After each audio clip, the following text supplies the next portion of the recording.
해커스 한국사능력검정 시험 회차별 기출문제 풀이 심화편입니다. 53회 기출문제 풀고 있고요. 41번부터 50번까지 풀어보도록 하겠습니다. 네, 41번입니다. 다음 대화에 나타난 민족운동에 대한 설명으로 옳은 것은 민족운동이라고 나와 있는데요. 얼마 전 종로 일대에서 일어난 만세 시위고요. 체포된 사람들은 학생들입니다. 옆에 결정적인 힌트가 나오고 있는데 융희 황제라고 나오고 있어요. 융희 황제 인산일이다. 융희 황제는 순종입니다. 순종의 인산일. 그러니까 장례 행렬이죠. 장례식과 관련된 어떤 만세 운동인데 권오설 등이 체포가 되었다라고 되어 있습니다. 순종의 인산일을 이용해서 일어난 이 민족 운동이자 만세 시위는 60만세 운동이라고 부르는 운동입니다. 흔히 우리가 3.1운동을 좀 많이 기억을 하고 있는데 3.1운동은 순종 전에 고종 황제의 장례 인산일을 이용해서 일어났었던 민족운동이었고 굉장히 큰 범위로 확장돼서 일어났었기 때문에 이 순종 황제가 승하하시고 나서도 그럼 두 번째로 다시 한번 만세운동을 해보자 이런 계획이 추진이 됐고요. 다만 한 번 만세운동을 크게 겪었기 때문에 일본도 이거를 면밀히 조사를 하고 감시를 합니다. 이 와중에 사전에 발각이 돼서 만세 시위 이전에 이미 이거를 주로 추진했었던 학생 대표단이 체포가 돼 있는 상태였습니다. 이때 체포된 대표단 학생 중에 하나가 권오설 선생이 되겠는데요. 이 60만세 운동에 대한 설명으로 옳은 거 골라보겠습니다. 원산 총파업의 노동자들과 연대하였다. 이건 원산 총파업 얘기이기 때문에 60만세 운동하고 관계가 없고요. 치안유지법이 제정되는 결과를 가져왔다. 이 60만세 운동 때문에 치안유지법이 되진 않습니다. 이 치안유지법은 사회주의자들의 활동을 제약하기 위해서 제정했던 것이기 때문에 이 60만세 운동하고는 엄밀하게는 관계가 없고요. 3번 국민대표회의가 개최되는 계기가 되었다. 국민대표회의는 대한민국 임시정부가 지도부 내부에서 문제가 좀 있어서 이 문제를 해결하고 이제 독립운동 어떻게 해 나갈지에 대해서 회의를 했었던 건데 요게 개최되는 계기가 되었던 거는 대한민국 임시정부 내부의 문제 때문이었고 요 60만세 운동 때문이라고는 보기 좀 어렵고요. 이거보다 이전이죠. 60만세 운동 일어나기 이전 일이기 때문에 이것도 해당 사항이 없습니다. 4번 한일 학생 간의 충돌이 발단이 되어서 일어났다. 이거는 광주의 학생 항일 운동이었는데 이 통학 기차에서 일어났었던 일인데요. 일본 경찰의 편파적인 조사 때문에 이게 좀 크게 확장이 됐었는데 요거는 한일 학생 충돌 발단, 요거는 광주 학생 항일 운동이기 때문에 60만세 운동하고는 관계가 없습니다. 5번 민족 협동 전선인 신관의 결성에 영향을 미쳤다. 이게 정답인데 우리가 독립운동을 할 때 사회주의 쪽도 있고 민족주의 쪽도 있고 학생 쪽도 있습니다. 여러 가지 사상이나 어떤 그룹들이 존재를 하게 되는데 이 민족의 협동전선이라고 하는 건 이들이 힘을 합쳤다는 거고요. 60만세 운동 같은 경우에는 아예 준비 자체를 사회주의 계열, 민족주의 계열, 학생들 이렇게 같이 모여가지고 준비를 하게 됐고요. 비록 이걸 사전에 발각이 되는 바람에 3.1운동처럼 크게 진행이 되지는 못했지만 하지만 이 와중에서 우리가 그래도 똑같은 독립이라는 목적을 바탕으로는 힘을 모으는 게 가능하다. 이걸 한번 확인을 한 겁니다. 그래서 요게 비록 실패는 했지만 요거 이후에 60만세 운동 이후에 그럼 이제 우리가 민족 유일당 운동을 해서 같이 합쳐가지고 하나로 독립운동을 하는 게 어떻겠느냐 이런 필요성이 제기가 됐고 가능성도 확인을 했기 때문에 신간회라고 하는 이 단체가 결성이 되는데 영향을 미치게 됩니다. 60만세 운동의 가장 큰 성과 중에 하나라고 할 수가 있겠죠. 정답 5번으로 찾겠습니다. 42번입니다. 밑줄 그은 시기에 있었던 사실로 옳은 것은 요 시기가 언제 보겠습니다. 만삭의 위안부 동상이라고 나오고 있는데 여기 그림 보이시죠? 요 사진 자료를 바탕으로 동상을 건립한 내용이 나오고 있습니다. 중일전쟁을 일으킨 일제가 침략전쟁을 확대했었던 이 시기에 위안소가 설치됐다라고 나와 있는데 중일전쟁 1937년이고요. 중일전쟁 일으켰었던 일제가 이 전쟁을 확대하기 위해서 그 뒤에 계속 전쟁 준비를 하는데 이 전쟁이 필요한 인적 자원, 물적 자원 이런 것들을 전부 다 거의 다 우리나라 쪽에서 가져가게 되죠. 요 시기는 1930년대 후반 시기 요 시기는 일본이 전쟁을 본격화하면서 우리나라에서 모든 이 물자를 가져가면서 이걸 보다 효과적으로 하기 위해서 민족 말살 통치라는 거를 진행했었던 시기입니다. 흔히 이렇게 말하는데 인적 자원, 군인 끌고 가야겠고요. 물적 자원 다 침탈을 해가야 되는데 우리나라와 조선과 일본이 하나다. 그리고 우리는 일본에 속해 있다라고 사람들에게 여겨지게 하기 위해서 그래서 물자를 조금 더 쉽게 수탈해 가기 위해서 민족 말살 통치를 진행을 하게 되는 거죠. 찾아보겠습니다. 만주의 군벌과 일제가 미스야 협정을 체결하였다. 이거는 민족 말살 통치 이전입니다. 이거 1925년인데 1920년대에 봉오동 전투, 청산리 대첩 이런 거를 겪으면서 이 일대에서 만주와 간도 일대에서 활동하고 있는 독립운동가 활동을 잡아내기 위해서 일제가 혈안이 되어 있어요. 그래서 체결을 했던 게 미스야 협정입니다. 이 만주의 군벌이랑 약속을 한 건데요. 만주의 장장님 군벌과 무슨 약속을 했냐면 이제 이쪽에 만주 지역에서 만약에 활동하는 이 조선인 독립운동가가 있으면 그걸 만약에 만주 군벌이 체포를 하게 되면 일제에 넘겨준다라고 하는 그런 협정입니다. 이건 1920년대여서 민족 말살 통치 바로 직전 시기입니다. 한국인에 한해서 적용됐었던 조선 태형령이 공포가 되었다. 조선 사람들만 그 엎드려 놓고 곤장 치는 태형령이 있습니다. 태형령이 공포가 되었었는데 요거는 1910년대고요. 맨 처음에 우리나라의 권리를 뺏고 나서 우리나라를 억지로 뺏고 나서 한 10년 정도 굉장한 공포 정치를 하게 됩니다. 그래서 요 시기를 우리가 무단통치 시기라고 해요. 무단통치 시기. 시기적으로 한참 또 앞서 있죠. 요거 아니고요. 3번 내선일체를 강조한 이거는 내선일체. 일본과 조선은 하나다라는 그런 주장입니다. 이걸 강조했었던 황국 신민서사의 암송이 강요되었다. 여기서 말하는 황국이라고 하는 건 일본을 얘기를 하는 거겠고요. 이런 걸 암송을 하게 하는 거죠. 그래서 일본인 밑에 들어가 있다라는 거를 사람들에게 세뇌시키는 작업이었습니다. 민족 말살 통치의 일환이었기 때문에 이게 정답이 되겠습니다. 4번 강압적인 통치를 목적으로 헌병 경찰 제도가 실시되었다. 이번과 같은 시기입니다. 무단 통치 시기에 실제로 경찰 제도가 있었죠. 5번 평양 등지에서 반중 폭동을 초래한 만보산 사건. 이건 1931년이기는 한데 이거가 민족 말살 통치 시기에 완전히 해당되진 않고요. 바로 직전입니다. 이제 여러 가지 사건을 일으키고 민족 말살 통치로 넘어가는 시작점에 있다라고 보시면 될 것 같아요. 일부러 이 민족 감정을 건드려서 조선인과 중국인 사이를 이간질하는 그런 사건들을 조작을 했던 건데 요거 이후에 이게 하나의 원인이 되어서 만주사변이 일어나기도 했습니다. 근데 다른 선지는 이렇게 정리해주고요. 3번 정답 체크하고 넘어가겠습니다. 43번입니다. 밑줄 그은 그의 활동으로 옳은 것은 그가 누군지 보겠습니다. 중국의 난징에 청령사 예터, 독립군 간부 양성을 위해서 조성되었던 조선혁명군사정치간부학교, 좀 이름이 긴데 조선혁명군사정치간부를 육성하는 학교가 있었던 자리다라고 나오고 있습니다. 의열단의 단장이었던 그가, 이게 결정적인 힌트죠. 이 학교를 만들었고 1932년부터 3년 동안 운영을 했고 여기 또 이육사라고 하는 우리가 국어교과서에서 볼 수 있는 사람이 또 언급이 되고 있죠. 요 이육사가 여기 학교를 나왔다라는 내용으로 단독 문제가 출제가 된 적이 있습니다. 요거 또 기억을 해주면 좋겠죠.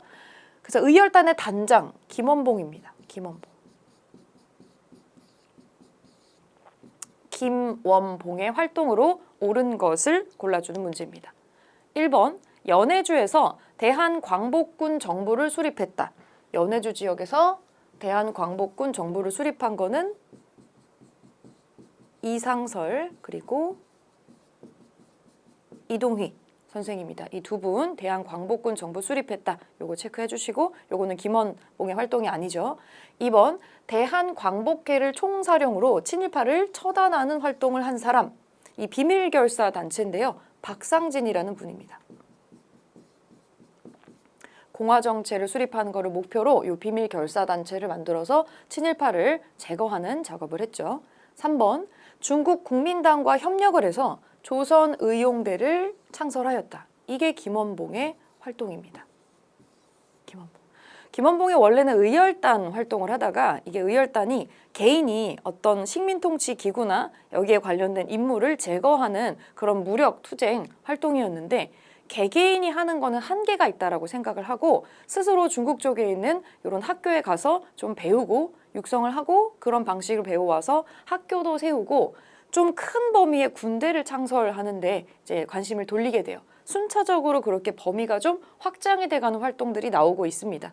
그래서 나중에는 저 학교 만들고 이 학교에서 지도자를 육성을 하고요. 그리고 나선 이제 군대를 만드는데 좀 규모 있게 군대를 만들어서 운영을 해서 활동을 하기 위해서 중국의 국민당이랑 협력을 해서 의용대를 창설을 합니다. 이 김원봉이 나중에 가장 중요하게 생각했던 것 중에 하나가 너무 독립운동의 세력이 찢어져 있으면 힘이 나뉘잖아요. 그래서 이거를 하나로 모으는 활동에도 좀 종사를 했었어요. 이런 여러 가지 활동 중에서 조선의용대라는 군대를 만든 게 있었다. 요거 체크하고 정답은 3번입니다. 4번, 5번 보겠습니다. 만주사변 이후에 대전자령 전투에서 일본군을 격퇴하였다. 이거는 지청천 장군입니다. 지청천 장군이 한국 독립군을 이끌고 일본군을 격퇴했었죠. 5번, 민중의 직접혁명을 주장하는 조선혁명 선언을 집필하였다. 민족사학자였던 신채호 선생입니다. 신채호 선생이 썼던 조선혁명 선언이 이 김원봉이 단장으로 있었던 의열단의 행동 강령이 되기도 했죠. 자, 이렇게 다른 것들 또 체크해 주시고 정답 3번입니다. 44번입니다.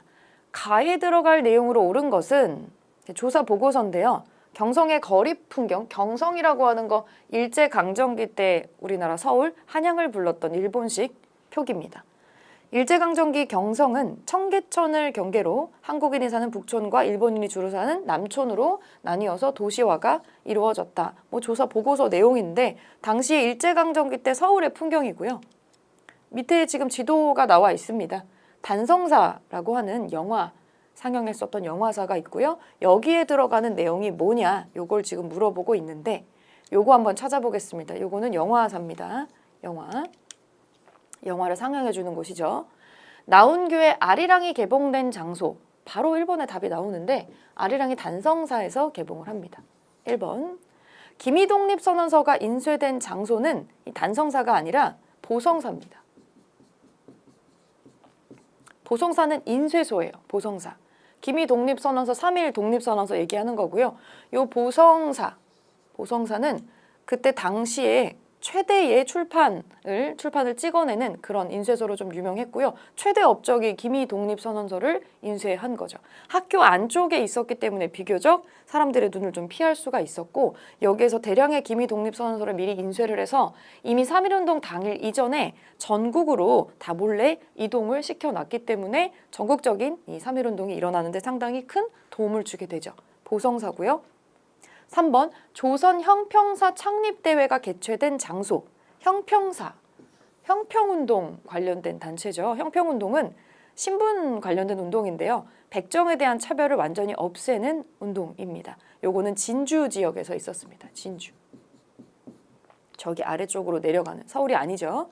자, 4번 전영필이 수집한 문화재가 전시된 장소 이거는 서울이 맞긴 하지만 저기 성북구에 지금은 간송미술관이라고 부르는데 당시에 맨 처음에 만들었을 때 이름은 보화각입니다. 현재의 간송미술관이에요. 지금 휴관을 하고 있지만 간송미술관, 국보급 문화재를 다량을 보유를 하고 있죠. 전영필의 호가 간송입니다. 그래서 간송미술관이라고 하고 있고요. 요거는 서울이기는 하나 그 당시에 경성에는 바깥쪽에 해당됐었던 장소에 보화각이란 이름으로 운영이 됐었다. 요거 좀 기억해 주시고 5번 강우규가 일본 총독 사이토 마코토에게 폭탄을 던진 장소는 오늘날의 서울역, 옛날의 남대문역입니다. 서울역. 지금 서울역 가시면 서울역 2개 있죠. 지금 서울역이랑 옆에 옛날 서울역이 문화역 서울이란 이름으로 지금은 미술 전시하는 장소로 쓰이고 있는데 그 앞에 보시면 강우규 지사의 동상이 서 있는 거를 볼 수가 있습니다. 한쪽 손에 폭탄을 들고 있죠. 요거는 서울역입니다. 나머지 장소도 기억 좀 해주시고요. 단성사 나운규의 아리랑이 개봉된 장소다. 1번 체크하겠습니다. 45번입니다. 다음 성명서를 발표한 이후에 대한민국 임시정부의 활동으로 옳은 것은 우리는 3천만의 한국인 및 정부를 대표해서 블라블라 뒤에 일본에 대한 전쟁을 선포할 것을 삼가 축하한다. 이 전쟁 선언 포고문입니다. 이거는 선전포고죠. 이 선전포고를 언제 발표를 하냐면 이 1941년입니다. 이제 우리도 본격적으로 최후의 결전을 준비를 하고 있는 거죠. 대한민국 임시정부의 활동 중에 하나. 여기 나머지 밑에 내용이 우리가 왜 이런 얘기를 하고 어떤 식으로 진행될 것인지에 대한 내용이 나오고 있는데 최종 목적은 일본을 우리나라랑 중국, 그러니까 어쨌든 이쪽 지역에서 완전히 축출하는 것이 목적이다. 그래서 혈전으로 최후의 승리를 거둔다. 이 전쟁을 암시하는 구절이 있습니다. 우리가 최후의 결전을 준비하고 있었다라는 내용의 선전 포고문, 선언문을 지금 보시고 있고요. 요거 이후의 활동 골라보겠습니다. 충칭에서 한국 광복군을 창설하였다. 우리가 처음에 대한민국 임시정부를 세운 데는 상하이지만 여러 시기를 거치면서 오랫동안 중국 전역을 떠돌다가 마지막에 충칭에 정착을 하게 됩니다. 한국 광복군을 창설한 거는 이 포고문 만들기 전이에요. 지금 앞쪽에 혈전으로 최후의 승리를 거두겠다라고 나오고 있죠. 이미 군대를 창설한 다음에 그 다음에 선전 포고를 하고 그리고 나서 뭔가 전쟁을 준비하는 활동을 했겠죠. 이거 이전입니다. 이 선전 성명서를 발표한 이전의 활동이기 때문에 이거 아니고요.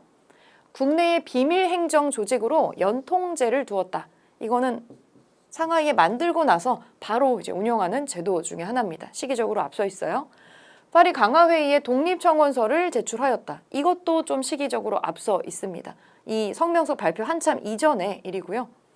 의거 활동을 위해서 한인 애국단을 조직하였다. 이건 1930년대에 한인 애국단 김구 선생이 만드는 단체죠. 여기에 단원으로 1호 이봉창, 2호 윤봉길 의사가 있습니다. 앞선 전부 다 지금 이전 활동이 언급이 되고 있습니다.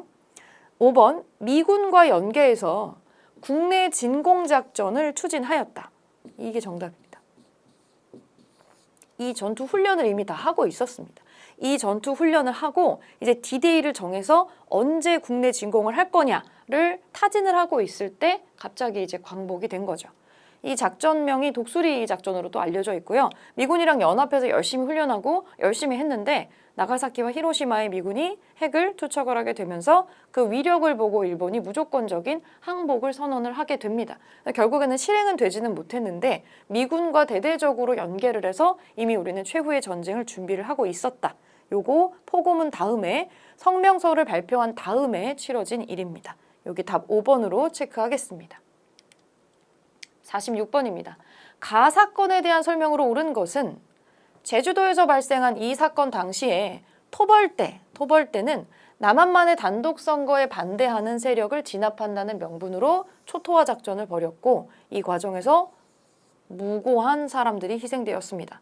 법원은 오늘 이 사건으로 억울하게 감옥살이를 했었던 피해자 335명에 대해서 재심을 통해 무죄 판결을 내렸습니다. 제주도에서 있었던 요 대대적인 학살이죠. 이거는 제주 4.3입니다. 지금 제주도 가면 제주 4.3 기념공원, 박물관 다 조성이 되어 있고요.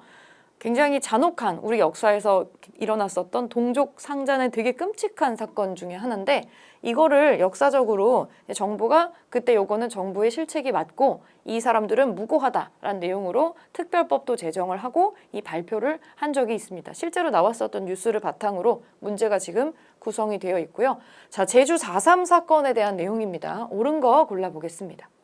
허정 과도 내각이 성립되는 배경이다. 이거는 4.19 혁명 직후입니다.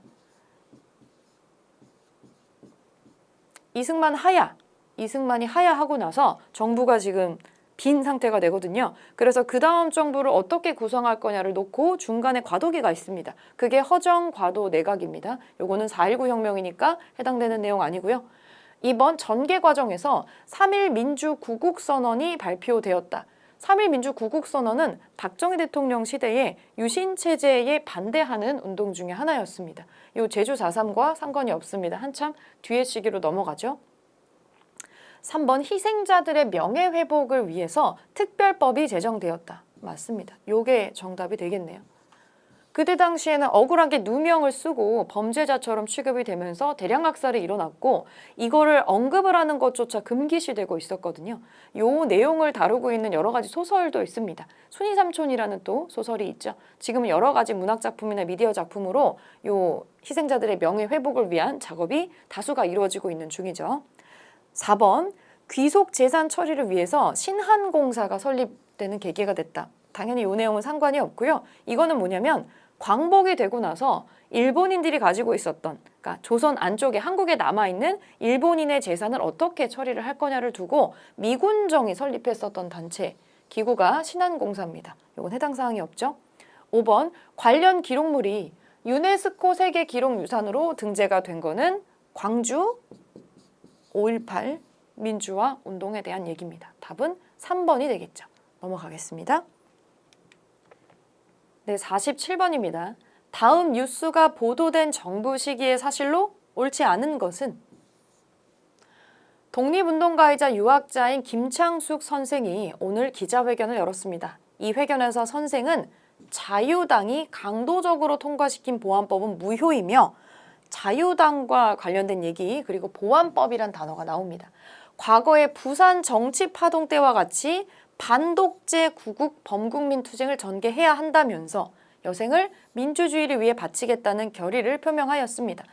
독립운동가이자 유학자인 김창숙 선생이 민주주의 운동을 지금 한다고 나와 있는데 시기적으로 그러면 광복이 됐었던 시점, 그 이후의 대한민국 정부 초기 시점이라는 내용을 알아볼 수가 있겠습니다. 자유당이라는 내용, 보안법이라는 내용, 부산 정치파동이라는 내용에서 우리는 이 시기가 이승만 정부 시기라는 것을 알 수가 있습니다. 자, 이승만 정부 시기의 사실로 옳지 않은 것을 골라보겠습니다. 평화통일론을 주장했었던 진보당의 조봉암을 제거하였다. 이거는 맞는 얘기입니다. 조봉암. 이승만 대통령이 우리나라 초대 대통령, 두 번째 대통령, 세 번째 대통령인데 장기 독재를 했죠. 처음 대통령이면서 처음으로 독재를 했었던 대통령이기도 한데 조봉암이라는 분과 세 번째 대통령 선거에서 후보자로 만납니다. 물론 여기서도 이승만이 당선이 되었지만 무소속으로 나왔었던 조봉암이라는 분이 유효표의 30%를 득표를 하면서 이승만을 깜짝 놀라게 하고 당연히 이승만과는 대척점에 있는 사람이었고요. 비록 여기에서 당선은 되지 않았지만 이 선거가 끝나고 나서 평화통일을 주장을 하면서 진보당이라는 거를 창당을 합니다. 상당히 위협적으로 느껴졌겠죠. 그래서 나중에 진보당 사건이라는 걸 만들어서 조봉암을 처형을 하게 됩니다. 요거 맞는 얘기고요. 2번 인민혁명당 재권위 사건을 조작해서 관련자를 탄압했다. 이거는 박정희 정부 때 일입니다. 요거 일단 답은 2번으로 찾아주겠고요. 나머지 선지 보겠습니다. 3번 정부의 비판적인 경향신문 폐간. 맞습니다. 이승만 정부 때 일어났었던 일이고요. 언론을 통제해서 독재를 이어가려고 했었죠. 요거 맞는 얘기. 여당의 부통령 후보 당선을 위해서 3.15 부정선거를 자행합니다. 이게 나중에 4.19의 결정적인 사건이 되는 거죠. 3.15 부정선거. 부통령 후보였던 이기붕을 당선시키기 위해서 다소간의 무리수를 두게 되는데 이 부정선거에 사람들이 반발하면서 여러 가지 시위를 일으키게 됩니다. 맞는 얘기고. 반민특위를 이끌던 국회의원들에게 간첩 혐의를 씌워서 체포하였다. 이런 사건도 있었습니다. 반민특위는 뭐냐면 반민족 특별행위, 특별법을 집행하는 위원회인데 반민족 행위라고 하는 건 친일행위죠. 우리가 광복이 되고 나서 친일파를 처단하는 중요한 일이 있었습니다. 그거를 하는 이 단체였다고 보시면 되는데 그 일을 하는 그런 구성기구였는데 이 국회의원들에게 뭔가 이승만이 원하지 않는 방향으로 흘러가는 그런 내용이 있었을 때 간첩 혐의를 씌워서 체포를 하기도 하는 상당히 강압적인 정치의 형태를 보였죠. 이것도 맞는 얘기입니다.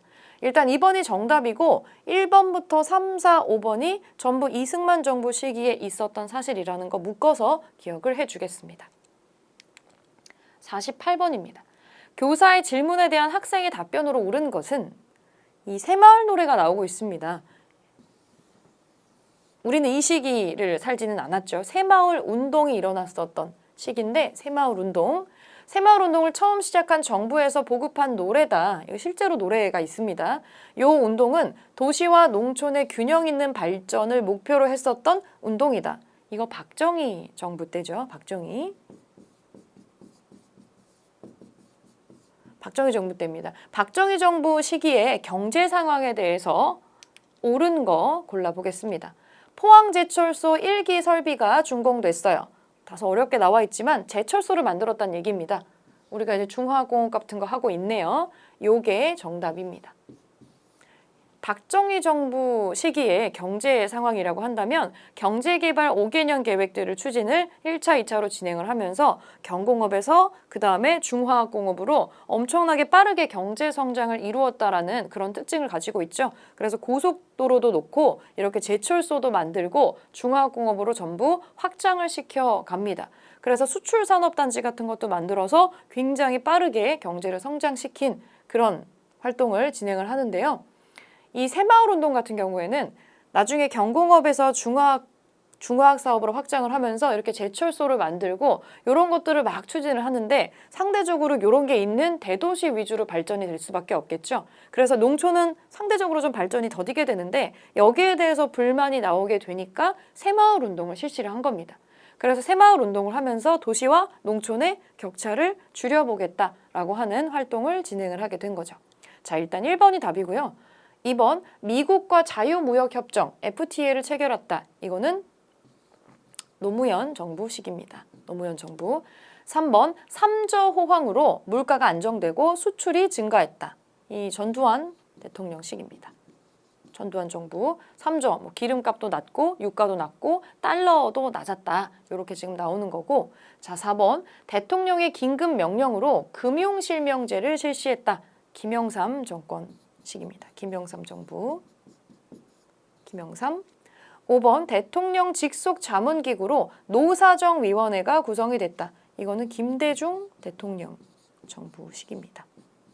김영삼 대통령 때, 김영삼 정부 때 이런 것들을 막 추진을 하다가 마지막 부분에서 IMF가 터집니다. 이 IMF가 터지고 나서 그 경제 문제가 생긴 상황에서 대통령이 되신 분이 요 분인데 이걸 해결하기 위해서 노사정위원회를 구성을 했다. 이렇게 요 시기가 연결된다라는 것도 같이 기억을 해주겠습니다. 자, 정답 1번이고요. 가민주화 운동에 대한 설명으로 옳은 것은 현행 헌법, 지금 우리의 헌법 체제를 만들게 된 사건이죠. 자료지를 만들기 위해서 지금 박종철 열사, 여기 힌트 1. 박종철 열사, 대통령 직선제 개헌을 요구하는 시민들이라고 나오고 있고 6.29 선언이라고 나오고 있습니다. 이것도 결정적인 힌트네요. 6.29 선언, 그리고 이한열 열사 나오고 있습니다. 네, 이거 6월 민주화 운동이죠. 6월 민주화 운동. 동명으로 요게 이루어졌었던 시기를 배경으로 하는 미디어 작품들이 많이 나와 있잖아요. 이거 1987년 6월에 있었던 우리가 대통령 직선제를 마침내 획득을 했었던 사건이 되겠습니다. 요 민주화 운동 맞는 내용 찾아보겠습니다. 1번 유신체제가 붕괴되는 계기가 되었다. 요거 시기가 한참 앞서죠. 요거는 박정희 정부 시기입니다. 박정희 정부 마지막 부분에 부마 항쟁이라고 있었죠. 부마 민주화 운동이라고도 해요. 부산과 마산 일대에서 있었던 이 부마 항쟁. 이 부마 항쟁 끄트머리에 이걸 강압적으로 진압하려고 하는 그 순간에 박정희 대통령이 암살되면서 이 사건이 종결이 되었습니다. 박정희 대통령의 죽음으로 유신체제가 붕괴가 되었죠. 1979년도의 일입니다. 이거 아니고요. 굴욕적인 한일 국교 정상화에 반대하였다.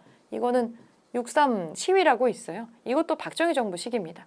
박정희 정부 때 우리가 일본과 국교를 재개하고 정상화한다라는 걸 하는데 일정 부분 돈을 지원을 받죠. 이게 상당히 우리로서는 일제강점기를 겪었던 우리로서는 그걸로 일제강점기를 무마하려는 게 아니냐 뭐 여러 가지 얘기들이 나왔고 이 정상화에 반대하는 시위가 대국민적인 시위가 있었습니다. 박정희 정부 시기죠. 양원제 국회가 출연하는 결과를 가져왔다. 이거는 이승만 대통령 하야 직후에 허정 과도 정부라고 하는 과도 내각이 설립이 되고요. 이 허정 과도 정부에서 이제 우리가 앞으로 어떤 식으로 대통령을 선출하고 어떤 정치 시스템을 운영을 할 것인가 이거를 결정을 하게 됩니다. 그래서 양원제 국회가 출연이 하게 되고 여기에서 윤보선 대통령이 당선됐고요. 이 장면 내각, 장면 총리가 당선되면서 이렇게 또 다른 정치의 모습을 보여주게 됩니다. 한참 앞서 있는 시기예요. 신군부의 비상계엄 확대가 원인이 되었다. 신군부라고 말하는 거는 전두환 대통령이기는 한데 비상계엄 확대로 일어났었던 이 민주화 운동은 광주에서 있었죠. 광주. 5.18 민주화 운동 얘기입니다. 지금 우리가 다루는 이 얘기는 이거 뒤에 일어나는 일이에요. 호헌철폐, 독재타도 대표적인 구호였습니다. 그래서 이걸 다루는 미디어 작품에 보면 이게 끊임없이 구호로 나오고 있는 거를 확인을 해 주실 수 있습니다. 5번이 정답이 되겠죠? 50번 보겠습니다. 가에 들어갈 내용으로 옳은 것은 땡땡땡 정부의 정책, 어떤 대통령 정부 시기인지 찾는 문제인데요. 대북 화해 협력이라고 나오고 있고 국민의 인권을 보호한다. 복지제도 확대한다. 뭐 이런 보장법도 만들고 국제통화기금 지원금 조기 상환했다. 외환위기 극복했다. 여기 힌트 나오고 있고 대북이 화해 기류를 보인다라고 나오고 있습니다. 이 정부 시기의 대표적인 거 두 가지가 지금 나와 있습니다. 이 가정부, 이 정책으로 옳은 거 골라보겠습니다. 요거 김대중 정부 시기죠. 김대중 정부의 대표적인 특징이 그 햇볕 정책이라고 해서 북한과의 기류가 굉장히 좋았던 그런 정책들이 있었고요. 그리고 요거 직전에 김영삼 대통령이었죠. 김영삼 정부 시기 말미에 IMF가 터지고 그 외환 위기잖아요. IMF. 이 IMF를 극복하는 역할을 요 정부가 맡아서 합니다. 그래서 요거를 맡아서 하는 와중에 요거를 성공적으로 조기 상환을 하게 되는 거죠. 자, 들어갈 내용으로 옳은 거 골라보겠습니다.